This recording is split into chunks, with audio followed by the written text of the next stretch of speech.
Þau eru 2-1 tap á móti Stjörnunni, bara hver er svona fyrstu viðbrögð?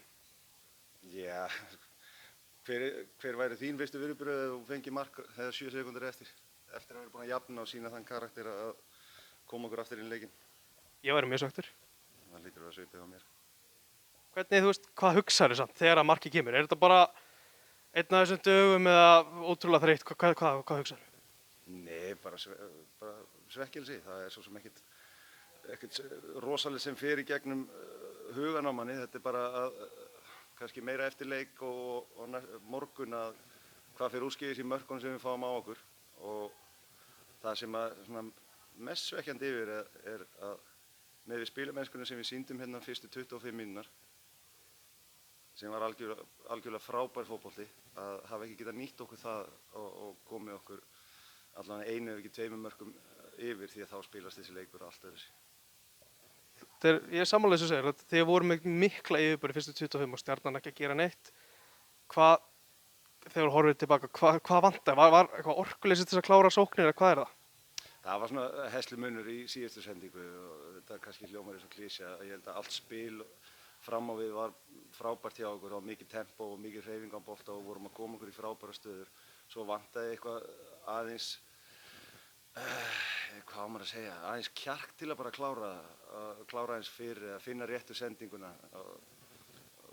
Svo eitt svona stöngin út dæmi og það er aldrei þannig í fótbolta að eitt lið verður með yfirburða í 90 mínútur plús og vissum alltaf að Stjarnan myndi eiga einhverja kafla í leiknum.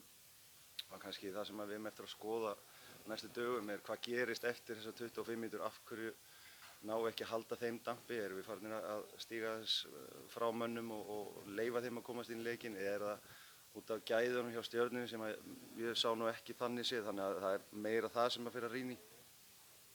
Það var stutt á myndi leikja og þið gerir eina breytingu á liðinu. Þú voru allir bara klárir í bátana, fannst þið það? Já, ég hef ekkert yfir neinum að kvarta hvað það varar. Ég held við getum ekkert skýlt okkur bak við einhverju þreytu. Stjarnan spilaði á sama tíma við, þannig að þeir hefðu alveg jafn lítinn undirbúning. En eins og ég segi, fyrstu viðbrögðin og varst að spyrja þau, það er að hafa ekki getað nýtt okkur þessa yfirbörði og í rauninni þennan fótbolta sem við sýndum að hafa ekki fengið eitthvað út úr því í fyrri hálfleik. Hvað veist þér þinn leikmann þegar hann fær sitt seinna gula spjald, Guðmundur Kristjánsson? Guðmundur er búinn að vera einn af okkur bestu mönnum síðan að við allavega tókum við og ég elska hann alveg jafn mikið og ég gerði áður. Og með Loga Tómasson og Þór Þorsteinn á bekknum, verða þeir hjá FH út þetta tímabil? Já, þeir eru okkar leikmenn eins og staðan er núna og við vitum ekkert hvað gerist og bara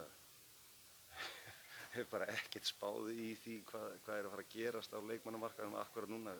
Við vorum með 2 leiki hérna á 3 dögum og öll einbeiting og orka fyrir það. Kristján Gauti, Morten Beck og Hjörtur Logi upp í stúku, verða þeir klárir eitthvað tíma á næstunni?